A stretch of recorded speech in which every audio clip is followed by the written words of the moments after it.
Boom. Oh, yes. Oh, yes.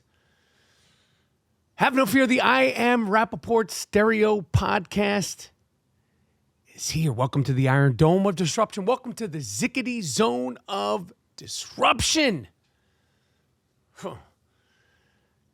Name is Michael Rapaport, a.k.a. the Gringo Mandingo, a.k.a. the Inflamed Ashkenazi, a.k.a. Captain Colitis, a.k.a. the Raging Bull. I hope everybody's feeling good. Hope everybody is feeling safe. Hope everybody is feeling really sane. I Am Rapaport Stereo Podcast is here. Have no fear. And I got to be honest, I had a plan, and then Monday started. I had a plan for today's podcast, and then the week started. But let me pace myself because I'm a little amped up. Oh, yeah. As I should be. Number one, the Knicks are up 3-1 versus the Cleveland Cavaliers. Number two, I had a great weekend at Uncle Vinny's in New Jersey. Number three, I'm going to be in Philadelphia this weekend. I'm going to be in Philadelphia at the Helium Comedy Club the 27th, 28th, and 29th. 27th, 28th, and 29th. Okay? And as I was coming down here to do today's podcast on a beautiful, an impeccable day in New York. A gorgeous, prototypical spring day. When you think of spring days in New York, today is every single thing you can hope and or imagine it would be like. Had a great workout. Pump that thick steel. You see it, right? I mean, sometimes I try to cover. I try not to show too much skin because I want you to be paying attention to my thoughts and ideas. So I try not to show too much skin because I do not want to be known as just a piece of meat, right? I cover up, but you see what's happening. You see the shoulders. You see it all. Nice workout. Thick steel, jumped rope, all that. Coffee. Avoided going to the bakery. I walked by my bakery this morning and it was like, because they got these morning buns. Then they got chocolate morning buns. And they call you. I don't even know why I walk. I should avoid the street. The reason why I didn't avoid the street, because I was thinking about going in there. I was like, I want to go. I'm going to go. But then I didn't go. That's neither here nor there. Okay. Knicks are up 3-1. The playoffs have been great. And right before I picked up the golden mic to do this podcast, I found out that Tucker, the motherfucker Carlson, is gone from Fox News. He's out.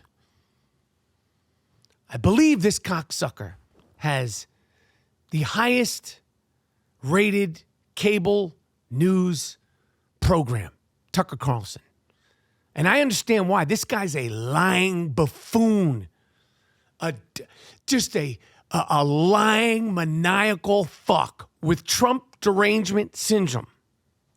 And as we reported on the I Am Rapaport Stereo Podcast last week, Dan Bongino, bye-bye from Fox News last week. This is all on the heels of $787 million. $787 million settlement. Fox News had to pay out to the Dominion Voting Group. Dominion Voting Corporation. You know when you go vote?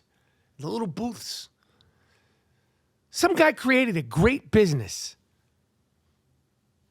And then they have to be slandered by Fox News saying that the Dominion Voting Group had something to do with a rigged election. So what happens?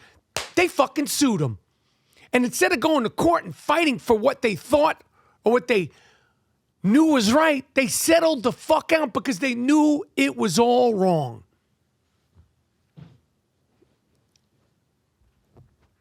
So Dan Bongino's out. And now Tucker, the motherfucker, Carlson, is out at Fox News. And I say, good, get rid of all of them. I want that wonky-eyed freak, Laura Ingraham. I want her out next. You know, Ingram, the Ingram angle. I want her in that fucking lazy eye and her face, which is just pumped to the 9 with Botox. Fucking face doesn't even move. She's like, la, la, la, la, la. Trump, da, da, da, da, with that fucking smirk, that perpetual smirk, which is only because it doesn't move. Your face, ah, bah, bah, bah, bah. I'm Laura Ingraham. This is the Ingram angle. Bah, bah, bah, bah, bah. Loosen your shit up. Can you go like this, Laura Ingraham? Does your forehead go like that? It doesn't move. You can't frown. You can't smile. Your shit's just like this. Shit's frozen, bitch. Shit is frozen. Like that.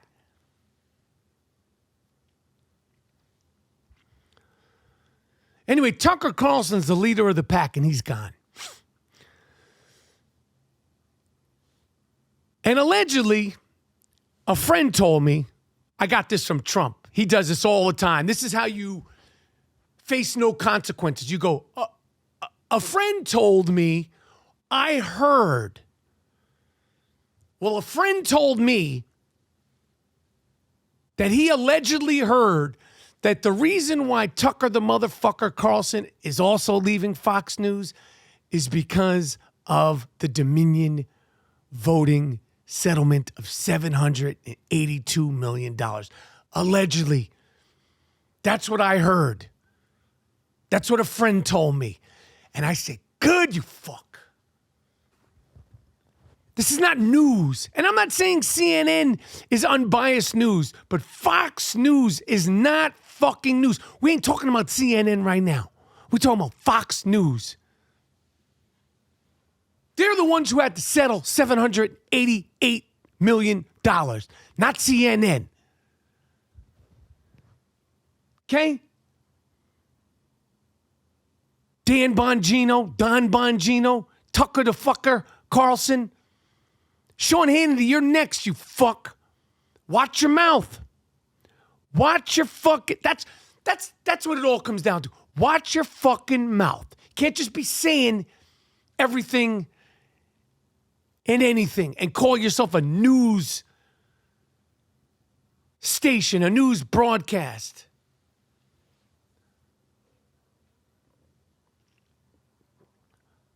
Motherfuckers will sue you. They'll sue you real nice, and they'll sue you real proper. Anyway, the NBA is and always will be fantastic. The NBA playoffs they're great. They're great. People are fighting. There's been injuries. Anthony Edwards kept afloat the Minnesota Timberwolves. Steph Curry. Klay Thompson, Jordan Poole, Draymond Green, and the Warriors, they tied it up with the Sacramento Kings. Giannis is hurt. They're looking like they're in trouble. The Knicks are 3 games to 1 ahead versus the Cleveland Cavaliers. Cleveland, this is for you, you 3-1. I thought you motherfuckers was going to push them to the 7th game. The sad thing about the NBA playoffs first round is that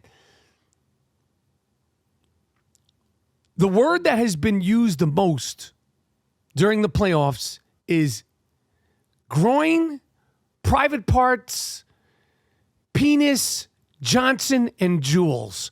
Because the NBA, the fouls that have gone on in the first round of the playoffs between Draymond Green's chest stomp kick to Joel Embiid's dick kick on Nick Claxton to James Harden's dick flick or elbow to the dick to Dylan Brooks' blatant dick flick on LeBron James.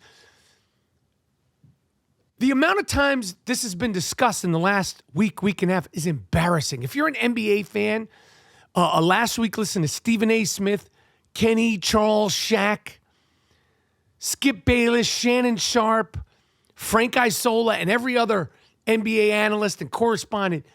Doris Burke, poor Doris Burke, she had to get in there and talk about all the kick to the groins, private parts, sensitive parts. Yo, can we bring back some just straight up hard fouls? You want to foul a guy? Clothesline him. You want to foul a guy? Push him. You want to foul a guy? Forearm shiver. These low-key kicks to the dick, these low-key flicks to the dick, it's embarrassing. You guys are ginormous men, physical specimens. And the way you're hard fouling each other in 2023 is dick shots, basically shots to the dick. The great Maurice Lucas, the great Lonnie Shelton, the great Charles Oakley, the great Anthony Mason are laughing at you guys.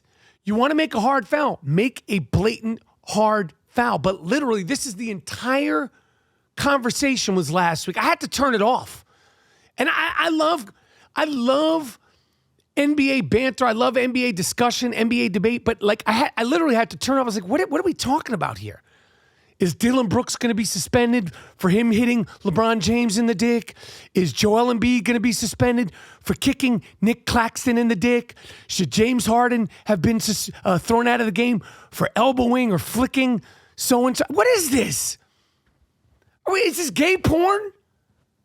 Are we playing grab ass or is this the NBA, man? It's the fucking playoffs.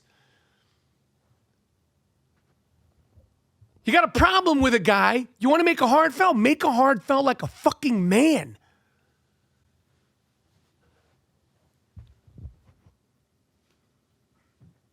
Anyway. NBA is and always will be fantastic, and I'm enjoying the playoffs. I've had enough of that. I'm also enjoying being on the road. Like I said, I had great shows at Uncle Vinny's in Jersey. Shout out to everybody that came to the shows. I will be in Philly the 27th, 28th, and 29th this Thursday, Friday, and Saturday at the Helium Comedy Club. And then I am going to be in Houston the 5th and the 6th of May. Burlington, Vermont, the 18th, 19th, and 20th. Then I am going to be in Rhode Island the 8th, 9th, and 10th. I'll be in Chicopee, Massachusetts, one night, June 11th. And then I'll be in Denver the 15th, 16th, and 17th. All tickets are up on my website. All tickets, all information is available at michaelrapaportcomedy.com. Excited about those shows. Having a good time on the road. My voice is back. Feeling good. I got bunkered down. I had a situation in a hotel. So I was in Jersey. And I was like, this shouldn't be an issue. I booked my hotel for one night. And I was like, I could do a late checkout. And maybe I'll even have to pay for an extended late checkout. And I was even willing to pay if I needed to use the room for a few extra hours. And they said you had to pay the whole night.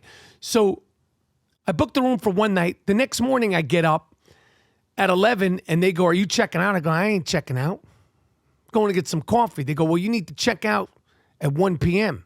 Now it's 11:30. I said, well, I don't want to check out at 1 p.m. My show ain't till 7. They said, well, you need to check out at 1 p.m. We're sold out.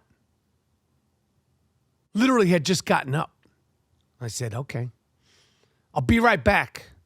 So I'm driving around Jersey trying to find some coffee. Jersey's big. Let me tell you something. Jersey's a big place. You don't just walk around New Jersey.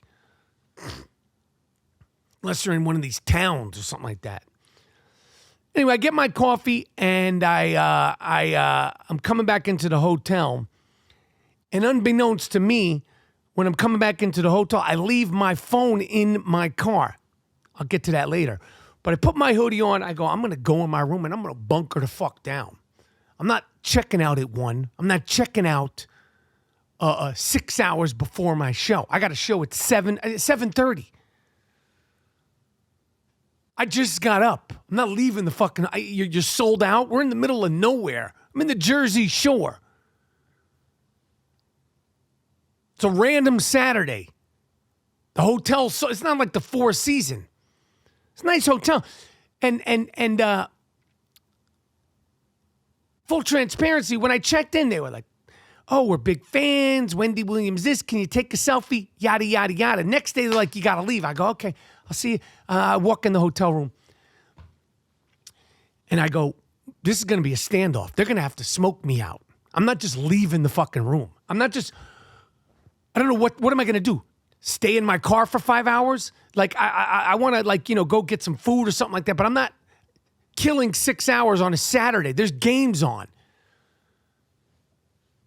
So I get back in the room. 1 o'clock comes. I start hearing knocking at the door. Room service. I go, I'm not ready. They go, we come back. 1:30, the phone rings. They go, checkout is 1 o'clock. I go, yeah, I know. I'm not ready yet. Get myself together. Having a tough day. They go, okay. 45 minutes later. Room service. I go, we're not ready yet. Now it's we. It's not just me. It's we. I don't know why I said we. Phone's ringing. I take the phone off the hook. They're knocking. I don't have my phone because they're calling the room phone. I realize I left my phone in my car. And I'm afraid to go to my phone in my car because I'm afraid if I go to my phone in my car, they'll kick me out of my room. I don't want an incident. I'm trying to avoid incidents. I got enough incidents. Every day of my life is an incident. When I wake up, it's an incident. So I'm trying to minimize my incidents. Anyway, 3:30, they're knocking, they're calling the room. I figured out how to work my iWatch. My wife's calling. The Dust Brothers are calling. I don't know what the fuck is going on. Anyway, I'm watching the games. I got my stuff packed in case the cops show up, because that's what I was thinking was going to happen. The cops were going to show up and be like, sir, you have to leave the room. And I was prepared for that. But anything other than the cops, the manager's calling, the lady, I said, you didn't you ask me for a selfie yesterday? She goes, yes, I know, but the manager, I go, well, what, aren't you a fan? You trying to fucking put me in the streets? Anyway, somehow, some way, they didn't smoke me out of there, and the cops, I didn't want New Jersey State troopers showing up at my door going, Mr. Rapaport, we know you're in there, you got to get the fuck out. Inevitably, I wound up leaving peacefully. It was a peaceful standoff. About 5:15 after my game and halfway through the other game. I don't remember what game was on. But the point is that I was concerned they were going to smoke me out, you know? They were going to start throwing in the tear gas and smoke me out of there. But I was prepared. I had my fucking clothes on and my sneakers at the door in case anything went down. My bag's packed and closed on. Nonetheless, it all worked out. But for a minute, they were pressing me hard. And it's fucked up when, like, just the day before, they're taking selfies and shit. What else is going on? The fun thing about this episode is I'm bringing in the shooter, Dean Collins, a.k.a. the young shooter, a.k.a. Deuce Collins, a.k.a. Deuce Pacino. Normally, I'll bring him in for the entire episode when he comes in, But I said a little bit of the shooter goes a long way. Plus, the shooter's like Ferris Bueller. Like he everything's got to be like right, the time and all that stuff. He's on the West Coast. The sun's got to be, risen, but not too risen. Can't be too hot, can't be too cold. But without further ado, let's bring in the young shooter, Deuce Pacino, Deuce Collins. We got him on. We got him there. Holy wow! What a transition. We got him. Hello. Hey. Hey, Dean. Me? Hey, how are you? I'm good, man. Should I record on my Zoom? You might as well. I'm doing it. Good. Recording in progress. We've done this enough that you don't need to ask, should I be recording on my Zoom? You're right. You just never know. But how you doing, man? Nice backdrop. Thank you. I am doing well. I'm all amped up, all fired up. Happy to have you.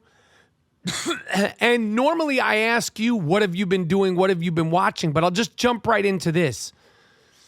I watched the first 2 episodes of the FX/Hulu documentary, Dear Mama, directed by Alan Hughes of the Hughes brothers. Obviously, they directed Dead Presidents and Menace to Society. And I did not have high expectations, not because Alan Hughes isn't a ridiculous filmmaker, because he made that 5-part documentary series. I just thought, how much more can we get? How much more can we learn? How much more can be riveting about Tupac? And I got to tell you, it's fantastic. It's so well done, so compelling.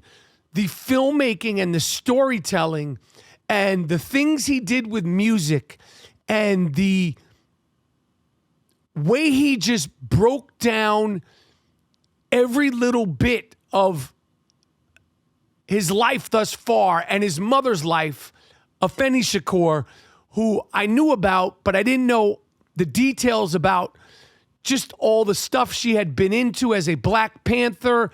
And I knew that she represented herself and the other Black Panthers in this famous court case when they wanted to give her, I believe, 365 years in prison, literally. It's so fucking good. I cannot recommend it highly enough. Dear Mama on FX/Hulu. The first 2 episodes are up now. And like I said, it's directed by Alan Hughes. Brilliant filmmaking. I can't wait for the rest of the documentary to drop. Did you watch it? I've heard about this documentary, and I've seen like little clips or trailers, teasers, and it looks good. But I didn't watch it. Yo, it's fucking dope. It is. Is the family involved in the doc? The family is involved, and apparently, the family and the estate, wanted Alan Hughes to direct it, and it's excellent. It's fucking excellent. And of course, there's stuff that you've seen because Tupac. I mean, I was trying to think of. I know 4 documentaries that I watched about Tupac, but the way he tells the story and the way it goes back and forth, and the things that they do with music, and the things that they do with archival footage, and the things that they do with some footage I had never seen.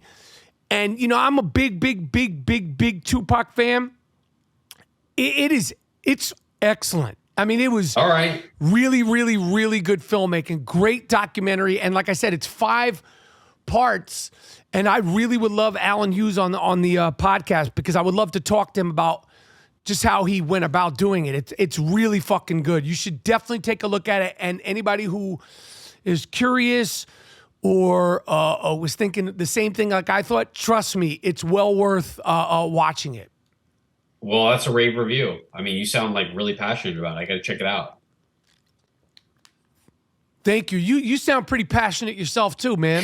I'm not as passionate about you as how you are with the documentary, because I haven't seen it, but I'm a passionate person. I've been watching things, but there hasn't been anything on TV that I've been like, oh my God, I love this, or you have to watch this. So that's nice to hear that there is something on FX that's worth watching. It's great. I'm telling you, it's fucking great. I started rewatching it again this morning just because I'm telling you, it's really, really, really well done. All right, cool. It's really, really, really well done. Are you awake, my friend? I woke up not too long ago, but I'm here. I'm here. Do you have Don't worry any about when coffee I woke yet? up. Hot chocolate? Hot chocolate? You know I don't do coffee. I haven't had any hot chocolate, but after this, I'm planning on getting back my smoothie game back with the green juices. I got some celery, carrots, kale. I got a lot of greens. I'm gonna put that in a blender, and because I really am watching my figure these days. Like I'm watching what I eat because the past couple of weeks have been really bad. I've joined a gym that's up the street from me, so I'm walking to the gym. I'm getting my steps in. I'm doing the treadmill. Let I don't want to give too much details as to where you live because fans will come after you. Oh, it'll be like the Beatles outside my house. But when you say walk to the gym, come on. Let's not make it seem like it's like how long is that walk? Up, you're walking 2 blocks. It's like I mean, I wouldn't say 2. I mean, maybe 3. I mean, probably like 3 blocks. Okay, you got me. Probably about 3 blocks, 3 or 4 blocks. Okay, and what are you doing these days? Like, are we doing that steel? Like, what are we on? Pull-ups? No, we're doing treadmill. We're doing treadmill. We're running. You're running for like 45 minutes. We're not running either. We're doing a 3-speed on the treadmill, but we're doing an incline at about 8 to 12 incline, and we're doing it for about 30 to 45 minutes because there are these these girls on TikTok, believe it or not, they talk about weight loss and how you don't have to run on the treadmill to achieve your weight loss goal. That you could set it on. It's called the 30-3-12. Or the 12-3-30 method, or whatever it is, where you put it on a 12 incline, which is really fucking hard. Yeah, that's tough. I have to tell you, it's hard. You walk for 3-speed. It's like a light, it's like a quick pace there with the walk. But you're on that shit for 45 minutes. It doesn't get boring. Not at a 12 incline. I'm not. It's really hard at that. But for about an 8 incline, I'm doing that for about 30 to 45 minutes. It gets boring, and after the first 5-10 minutes, I'm thinking, there's no way I'm going to be doing this for 40 minutes. And sometimes I'll get off, but I've been doing it. But I have to watch what I eat because I've been going crazy on the Ben and Jerry's lately. Yeah, it's not an everyday thing. It's not even an every other day thing. It's once in a while. But Ben and Jerry's fucked my head up because there is a flavor that because I was really hot on the Tonight Dough with Jimmy Fallon. And I love that ice cream. I'm not a big fan of Jimmy Fallon, but his ice cream is fantastic. And God, it's such a great ice cream. If you haven't had it, if the fans haven't had that ice cream, it is life changing, I think. And it's also filled with fucking like 1,300 calories a pint. But I got off of that for a while. I was feeling good, and then I was introduced to a flavor called chocolate milk and cookies. And this is something that I just stumbled upon. I picked it up and I was watching TV and I was like, whoa, once it hit my face, it's like cocaine or something. Damn. Right? It's like a drug. Like once I tasted it, it really got me going. And so I've been craving that. But I'm finding myself going all across town to search for the fucking thing because they don't have it at CVS. They don't have it at Rite Aid. They don't have it at Gelston. So I have to like go to like a Target in like the ghetto to like find chocolate milk and cookies. Like I'm scouring the fucking aisles. And when like you go to any, like you'll go anywhere and everywhere to get it. I'm like calling, like, hi, I'm like, you're calling Targets and asking them if they have it. I'm like, they're transferring me to like the frozen food manager. And so I have to ask the frozen food manager if they have it. And so I'm scouring the aisles at like a janky Target. And then when you get to the aisle, inevitably there's like 4 other people that are like hovering over the ice cream. They want that milk and chocolate too. They want the chocolate milk and cookies. Yo, too. that's sugar. Sugar's an addictive thing. I was just talking earlier on the podcast today, man. There's I walked myself off the ledge this morning because I wanted this. I don't even know what the fuck it is. Some cookie? Honey bun. I wasn't even at cookie yet. I wasn't even at my cookie yet. This is in the morning. I don't eat cookies until the afternoon. But this deli, this bakery called Ore Washers man, I had to. But luckily, I walked away from it. Good for you. Thank you. Because it's a low moment when you wake up at about 8:30 in the morning and you're going for the pint of ice cream. You eat ice cream at 8:30 in the morning? No, hell no. But I can't say that it hasn't happened. You've eaten ice cream at 8 in the morning? For sure. For sure, I've done that, and that's a low. That moment. ain't good. No, but I can recognize that that's not a good moment, and that I'm probably in trouble at that point. So I joined the gym. I went to the grocery store the other day, and I got tons of veggies and all this shit, and I'm just like, I'm fucking starving. I'm like eating rabbit food here. It's no way to live. It's so fucking boring. But I'm just I'm intermittent fast, man. Don't eat after 6, 7 p.m. Eat from 12 to 7. That's the best way to do it. That's what they say. That's the easiest thing to do. That is the easiest thing to do. I don't know. You can't sleep. You got problems. I don't know. Listen, I don't give a fuck what you're eating, to be honest with you. I don't want to spend, excuse me, I don't want to spend this episode talking about you and your celery and your carrots. I don't give a fuck. I don't either. I don't give a fuck what you're eating, to be honest. I wanted to talk about the Tupac documentary, which is excellent. I was talking about Tucker Carlson's leaving Fox News. I saw that. And do you see Don Lemon is fired too? Whoa. They got rid of Don Lemon. They did that this morning too? I'm like a correspondent over here, over the honestly, fucking airwaves. I got to be honest with you about something. I don't usually, I'm going to be honest. They should bring me in, for real. They should bring me in. They should bring me in because you know what's fucked up? Did you notice the Daily Show, formerly with Trevor Noah? They're bringing in guest hosts. Everybody is guest. Everybody is guest host. From Marlon Wayans, who was great, John Leguizamo, this comic, that comic, Sarah Silverman, this, that, and the third. The Daily Show. Interchangeable guest hosts week after week. The only person who hasn't been brought in to host The Daily Show is me, Michael Rapaport. But when the shit hits the fan, who's the guy on the front lines talking that shit the most? Me, Michael Rapaport. And full transparency, I had a conversation with them about it. And they acted like I was fucking, I don't know. But I'm offended that the motherfuckers at The Daily Show have not had me in for not even one episode to host The Daily Show.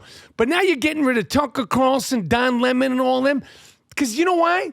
Because these guys, they're too radical.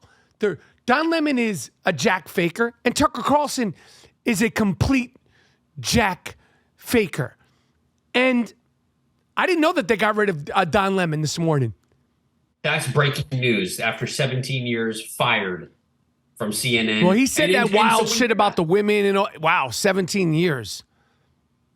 That's a long time. But when you see all these guest hosts on The Daily Show and all that stuff, and you don't get that phone call and your phone doesn't ring, do you go internally and say, why? No, I don't say why, because I know what it is. I know it's about bullshit diversity. They had Al Franken, who deserves it. Al Franken, they fucked him.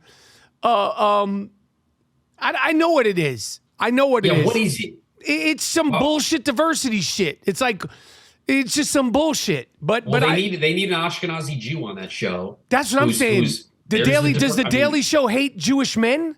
They had Sarah Silverman. But let me tell you something. Nobody would do it like me. Nobody. No. And John Leguizamo killed it. Marlon Wayans was awesome. Marlon Wayans was funny as fuck. When Marlon Wayans is on point, Marlon Wayans, funny motherfucker. I mean, they've had everybody do it. And I was like, they're gonna call. I don't even need to think. Of course they're gonna call me. I hosted close to 50 episodes of the Wendy Williams Show. I'm the host of the worldwide phenomenon I Am Rapaport Serial Podcast. I've been on live TV, on sports shows, this, that, and the third. I'm known and you're in Grand Theft Auto, for God's sakes. Exactly. And you got everybody hosting The Daily Show, but you're not coming to me, the Gringo Mandingo, me, the Inflamed Ash, me, the guy that came up with the moniker Dick Stain Donald Trump. So when you say, do I ask why? I just know it's some bullshit. It's almost like I'm too hot. I'm too hot for the block. The block I make the block too hot if I go on there. Yeah, I mean, I don't see Sarah Silverman and Marlon Wayans at the Trump rallies talking to the Antifa people and telling them to go around the corner with them. I mean, I don't see it. Maybe it's out there. Maybe it's more on YouTube. Need I say more? Right. Need I say more? Well, the people knew. We see what you're doing on the streets, and I mean, I know that you specifically had one thing you wanted to talk about on today's podcast. Oh, about our relationship? Yes, you said I want to talk about the origin story. Yes. Of Michael Rapaport and Dean Collins. You said I want to do the origin story. Well, because sometimes when I go to the YouTube videos, I see some comments every now and again say, how come you don't put my name in the description, like co-hosted, or that I make an appearance there? And so some people say, I'm going to tell you why. I am going to tell you why I do not put your name. I don't even get the fucking credit. If I'm waking up at 9 a.m., I can't even get the fucking title. Excuse me. I'm going to tell you why I don't put your name, and I'm no longer going to put your picture specifically on the YouTube videos, because you're YouTube shit. When I put your pictures up there, the content isn't YouTube shit. I think very highly of you. But for some reason, when I mention your name, I put your face up there, and we know we make gold. The stuff that you and I do, it's literally like gold flakes, like 14 karat gold flakes out of the sky. But for some reason, when I put you up there on YouTube, nothing. It's almost like interesting. I don't know if you. It's like a repellent. You're YouTube repellent. Got it. So I understand the photo. Maybe somewhere in that long description. Maybe box in the description, I'm happy to put you. No, but I'm going to remember that, because I'm going to remember that when I start my own podcast and I get my own YouTube channel cooking. I'm going to remember that when I put your photo up there, it's like fucking the numbers are all the way down. No one wants to see you. Who knows? Who remember that? I don't know, but just in case people listen, I do have a YouTube channel at Michael Rapaport, and it's fantastic. It is really good. Anyway, go on. The origin story. I'll just ask you this question. Okay. I'll ask you the question. But that was a part of the thing where people were saying, they were saying, you don't tag me in the videos, and they were saying, nope. Who is this person? How do you know this person? Okay, so the origin story. You met me for the first time when you auditioned for The War at Home. And they had told me, they said, there's a kid, he's great, he's funny, and he actually looks like he could actually be your son. And you came back for the second audition. At that point in your life, what did you know about Michael Rapaport? Zero. I knew zero. And a lot of people in my family didn't know too much, but my older brother was like, oh yeah, of course, Michael Rapaport. You don't know who that is? And he pulled up a photo for me. And I remember this was 2005. And I was 15 years old. And he pulled up a photo of me, and it was like you in like a blue navy, or it was you in a blue sweatshirt with your hood up at like some premiere. It was like your IMDb photo at the time. And I was like, oh, okay, like I kind of see that. And you kind of see like, what? The resemblance, I guess. I kind of saw the resemblance. Oh, I mean, okay. You were a pasty white guy, had like blondish hair, whatever. But he was like, you haven't seen him in this, and you got to watch this movie Bamboozled. And he was all about Bamboozled, the Spike Lee movie Bamboozled. That's right. I'm great in that film. And it's a great film. You are. Particularly good in that film. Great movie. Ballsy. Great performance. What you would call that as a ballsy performance. Yeah, you like jumped up on the table at one point in that movie. Ballsy performance. 100%. And I remember watching that before the second audition. And I remember going in for that role, and like the directors and writers were like laughing, because they were like, you look exactly like Michael. Like they were tripped out by the fact that I could really play your son on that show. But That's when I met you. There's an amazing photo after it was a live audience taping, and I remember I've never done a live audience taping for the pilot of Ward Home. We did a live audience. Did a live audience for the pilot, and I was so fucking nervous. I threw up before the live audience show, and did you ever thank me? Because I could have said, "Well, no, I don't like that little shit." I don't think you had a lot to do. No, I had total casting authority, and I could have said, I don't like that little shit. Let's go with another one of these little shits. Thank God. I mean, thank God. Have you ever actually said thank you? No, because I said thank you to Rob Lauderstein, the writer, creator of the show, the producer. I said thank you to a lot of people, a slew of people, but you were never on the list of someone that I thanked because I didn't know that you had a hand in that. You never told me you had a hand in that casting process. So are you going to say thank you today, or are you just going to keep going? I don't think I need to say thank you. I mean, I don't think I need to say thank you to you about that because you weren't there in the casting process. It's not like you showed up at the casting process. No, you read with me. Later, you're right. So I guess thank you for reading. There you go. At the time. There you fucking go. Anyway, so that was your first impression. And okay, what was your first? Here, let's ask this. What was your first impression of me, Michael Rapaport? My first impression of you Go on. Was that you were very loud, a big personality, not easy to be around for more than 10, 20 minutes. Really nice guy, great guy, and you could be a nice guy and have all those things that come with it. You know what I mean? And I remember also like we would have to eat a lot of fake food on the set, and like they would teach you how to mime how to eat food or whatever. And then sometimes on our lunch breaks we would eat on the set at the actual table in the kitchen set of the show. And I remember, I'd had my fork and knife and I'd be eating my chicken and be cutting everything up. And you were like a caveman. You would stab the chicken with like your fork. You'd have the fork in your right hand. You didn't know how to you didn't have proper etiquette. And I remember I was always like raised with manners, and my parents like told me how to like hold a fork and knife. That's because you're British, motherfucker. Chicken. That's because you're British, motherfucker. I didn't grow up in London. Excuse me? I didn't grow up in London. Well, your father did, okay? And sure. and that's that bullshit, like bureaucracy, from the what is it called? What is it called? The royal family? I don't know. Whatever. You whatever. I didn't grow up like that.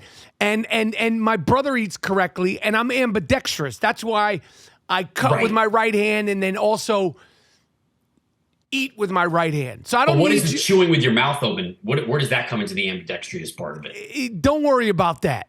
So that's I just remember thinking this is the origin story. You're trying to criticize the way I eat, motherfucker. No. I just remember thinking like you had a lot of caveman tendencies. Like it was like watching like a wildebeest on the set. It was like, whoa, like what is this creature? But we had a lot of great times together. Yeah, there you go, motherfucker. We had great times. Yeah, no, what the fuck is you talking about?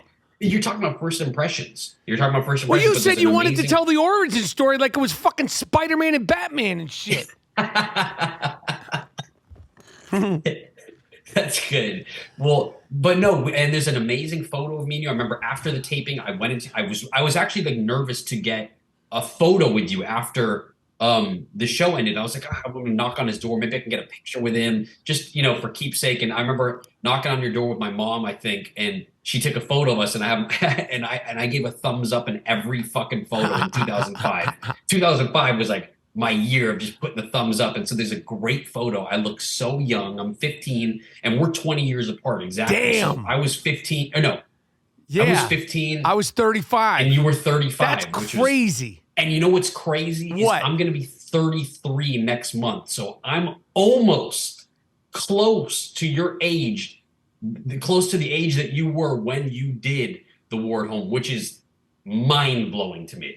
And I don't look like an adult person that should have a wife on a show. I still look like I should be trying out for fucking Disney Channel characters, or I shouldn't have like a spouse. I mean, that looks crazy. Right. I thought you were going to go somewhere else with that. No. Okay. because you're not going to continue fucking insulting me on my goddamn podcast, you fuck, and then ask why you're not in the YouTube description. You little prick, you. You little prick, you. I didn't even notice the YouTube description. Someone pointed that out, but that's okay. You don't have to put me up there. I'll keep note of that. But no, we had some great times on that show. Oh, we did so much fun. We had so much fun. What a fun, good show. They really ran us off that network, and it had nothing to do with us, nothing to do with the show. Listen, shows get canceled for a variety of reasons. Speaking of which, yo, this writer's strike is going down. That's what I heard.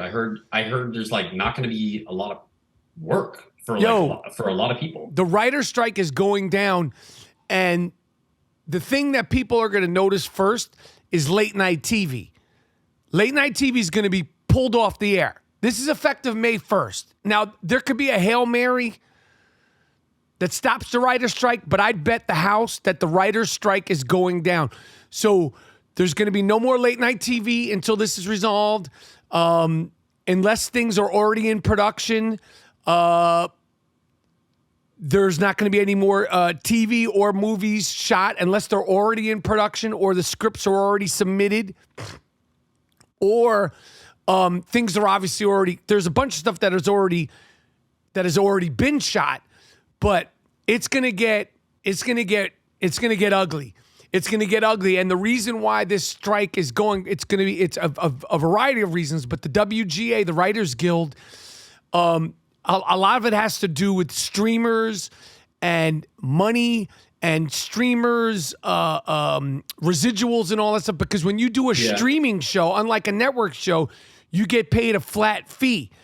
And unless you're like Brad Pitt or, Jennifer Aniston, who does a lot of stuff on stream, they'll pay you that crazy amount of money, but no one else is making any money except for the streamers. So if a show or a movie is on a streamer and it's popular and it airs over and over and over, the writers aren't getting more money, because if a writer writes an episode of, let's say, Law and Order SVU, the more it airs, the more money you get. But on the streamers for movies and television, you get paid once, and that's a big problem. And I don't know how long this strike is going to last, but it's going down, and it's starting, I believe, May 1st. But why is that just for the writers? Because isn't that the same with actors as well? And actors and directors? Our deal, the actors' deal, I believe, is sometime in June. It might be June 30th or June 1st. I think it's June 30th. It comes to an end, or June 31st. How many days are in June? 31, I think. Or is it Is it 30 or 31? Fuck, these months are so tricky. It's 30. It's definitely 30. I think it's June 30th. And I don't know. I think this is going to be bad.